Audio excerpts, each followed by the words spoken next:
Well, this game actually takes place in Ezo, which is the edge of the Japanese Empire. No. It's the Mhm. wild north where not a lot of people live. Um, and we chose this lawless region because in the wake of Sekigahara, a big battle to end civil wars, a lot of people with swords traveled north, and the place became even more dangerous. And it was that combination of danger from your fellow man and this incredible landscape, just beauty everywhere you look, we thought would make for perfect open world video game. Yeah, when we set out to make the game in Ezo and started doing our research, there was a whole host of opportunities. There's this epic castle there. The Matsumai castle is there. Certainly a new undertaking for us would be sort of the Ainu, and so we knew that we were excited about the region because of the stuff that Nate just talked about. We were really excited about bringing our players to this new location that has a fresh feel and whatnot. But we also knew that we are going to have to work with some advisors to help us sort of understand how all these pieces might fit together. And so we get the benefit of having, cool, epic castle that actually Nate and I got to visit, the Matsumai Castle. We actually got to go visit the grounds and be personally, inspired by it. But also, we also got to meet our Ainu advisors as well, and which is in a completely different area. And really just try to work with both of them and understand how these pieces might work together in a really fun and engaging and entertaining way.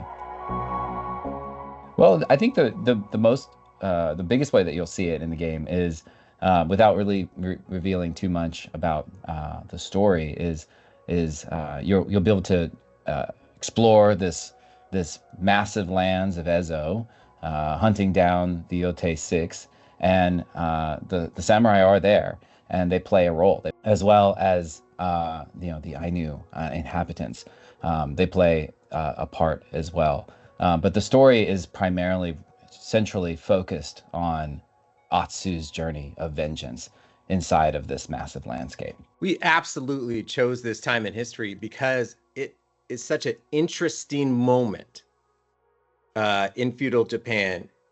Up in Ezo, all of these warriors are suddenly out of work because peace is broken out across the mainland. And so they're forced, or they choose to go north so they can keep their swords. And the place up in Ezo becomes very, very dangerous. We wanted to capture that feeling, and it's something we hadn't seen in a lot of different media because of what's happening just at that point in history.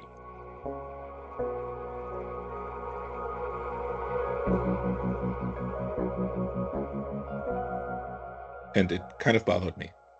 Yeah. I mean, I think that's a fair, assessment of many open world games. And this is, something that I think we all I'm sure strive to. one of them deals with it. Yeah, it's a hard problem to solve. But I do think that one of the things that we really strive for in Ghost, and especially in Ghost of Yotei, is to provide just an awestruck sense of beauty of each location and place that you do go to.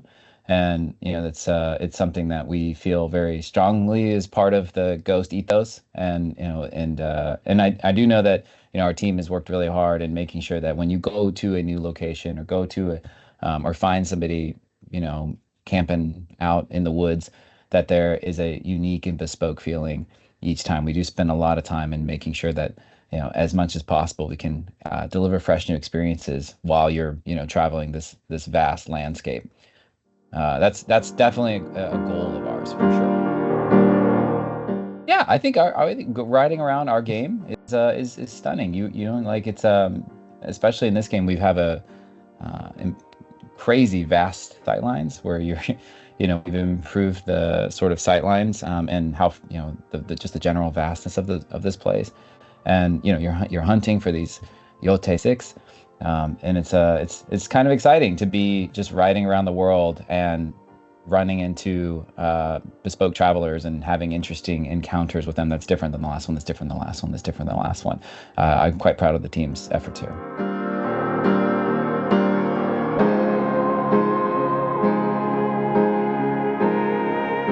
All right. Atsu is on a tale of vengeance. She's hunting down the Yōtei 6, the people that massacred her family, and she needs to find them in Ezo. To do that, she has to talk to people all around the land to get some clues as to where they are now, because of course she doesn't have a perfect map of what to do.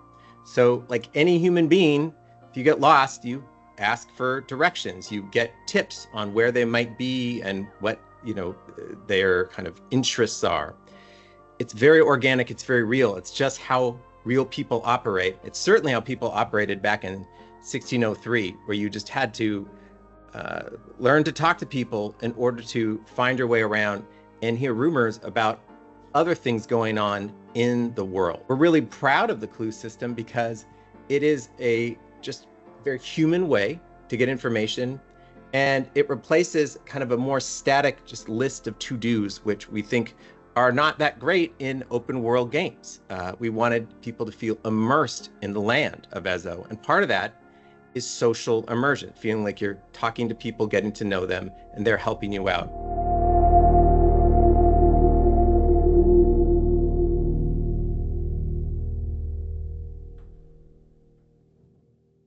Well, all I will say all, not I wouldn't say all, but very, very, very many of the side activities and the primary activities like the Golden Path, all feed in. First of all feed into this clue system. And as Nate mentioned, this is sort of our way, and I'll extend on it. This is our way of sort of kind of abandoning the journal system that we had in the last game, which is the epic log of everything that you've started, you know, or created, or even I think completed in some cases, where it's just this massive log. We've opted to sort of move away from that. So each one of these cards, whether it's something that was already there and happening, like some Saito forces training in a camp, you know, they're there regardless of whether or not you're there or not. Or it's something like, a bounty. We talked about bounties a little bit in the video, where that's not really started until you don't really know about it until you go to the bounty board. You go to the bounty board, you pick this cool bounty up. But in many cases, whether you get that bounty from the actual board or not, they may or may not be in the location. So if you're out exploring in the world and you happen to go across this area where the bounty might be, even if you don't have the bounty poster, you still might be able to stumble upon that bounty and get him and realize that you found a bounty. And so it's not like if you didn't go to the bounty poster, the mission doesn't exist. We're certainly aware that we want the game world to not just be about the player, right? And that the reality just exists around wherever they are. So as Jason was saying, these people who you're after through a bounty, they're in the world doing their thing, and you might happen upon them, and they're still these, kind of rascally villains. And you can interact with them, potentially kill them. And you didn't know there was a bounty on them, but you could collect it because you had taken out that person. That's an example of how the entire open world is operating, whether you're there to see it or not, so that it so that it is a dynamic landscape.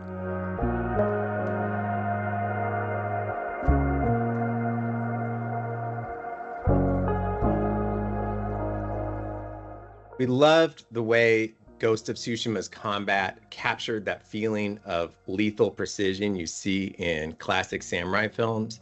And we wanted to keep it as it is so that that hard-won skill you developed through playing Ghost of Tsushima was still there for you. That lethal precision, absolutely still there. But of course, this is a sequel, so we wanted to add some fresh experiences.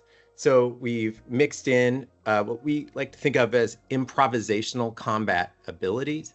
So you can disarm enemies, they can disarm you. Imagine what it feels like to be on a bridge and getting disarmed and losing your weapon. You can pick up weapons, you can throw them at villains. Instead of stances, we've moved to wholly different melee weapons, which are very good against particular types of foes, but also have unique abilities just inherent in what they are. For instance, a Kasuragama, you can sweep around your head and do a big area effect. With the spear, you can use it to push enemies back, sending them flying. So say you lost your sword on that bridge, if you take out your spear, you can knock them off the bridge, and then they will go flying off to their death. It's a much more improvisational combat experience on top of that core lethal samurai precision from Ghost of Tsushima. Oh, any weapon in the game can take down all of the enemies. It's not a hard and fast rock, scissors, paper relationship, but there is some level of learning that goes on. And we think this is perfect for the fantasy of Atsu becoming a martial artist who is a master of many different kinds of weapons. In the game, to learn a new weapon, you'll have to find a sensei who will train you and how to use it best. And that skill of learning where the range is like, or what is the right application of this weapon, is very natural to the experience that Atsu would have, because you're actually in the field with a teacher who's giving you examples of how best to use it, when to use it, and there's personality attached to that. So that it's not just kind of a dry weapon with stats. It's something connected to people and your real experience of getting better and better with the weapon.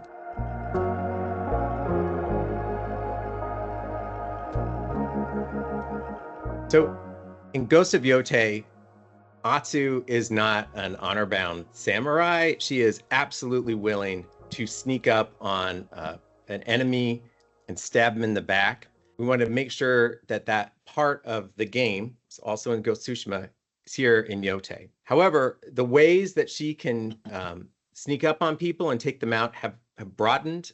In the state of play demo, we showed how you could use a Kasuragama to assassinate people at a greater distance. Atsu can, in fact, collaborate with her wolf buddy to help take down enemies from a position of stealth. But stealth is just a part of it. We're very proud that our game lets players kind of sneak in, assassinate a few enemies if they want, get into a fight, blade to blade, and then if they want, they can fade away and regain stealth and attack again, maybe with a ranged weapon. The flow between stealth, ranged attacks, and melee combat is one of the greatest joys of the game for me as a player. And I'm glad that that kind of freedom all players can enjoy.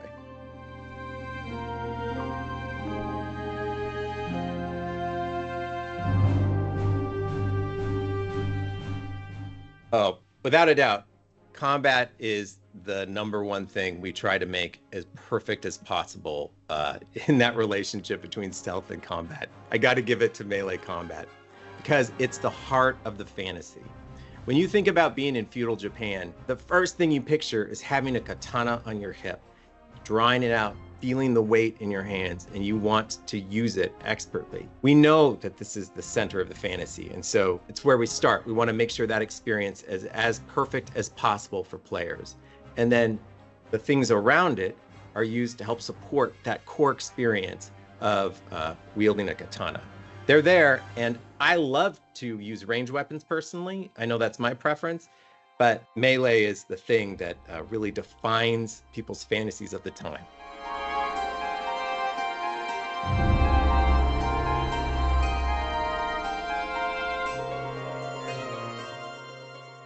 Well, you know, these things are they're optional modes, and so nobody has to experience them. I see people comment all the time how much they love the Kurosawa mode, but they love the colors in the game so much, so they go back to the colors.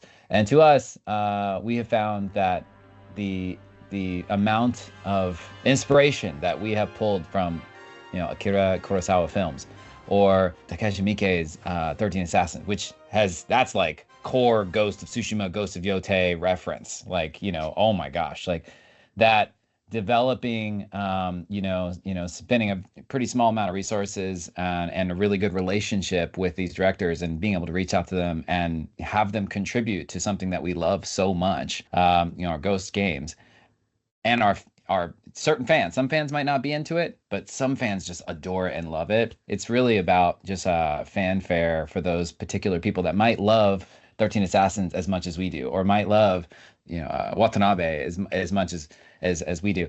And it's really kind of for those particular fans. And some other fans might not like it as much, but there's a small bit of joy that we get to share with our community in this way.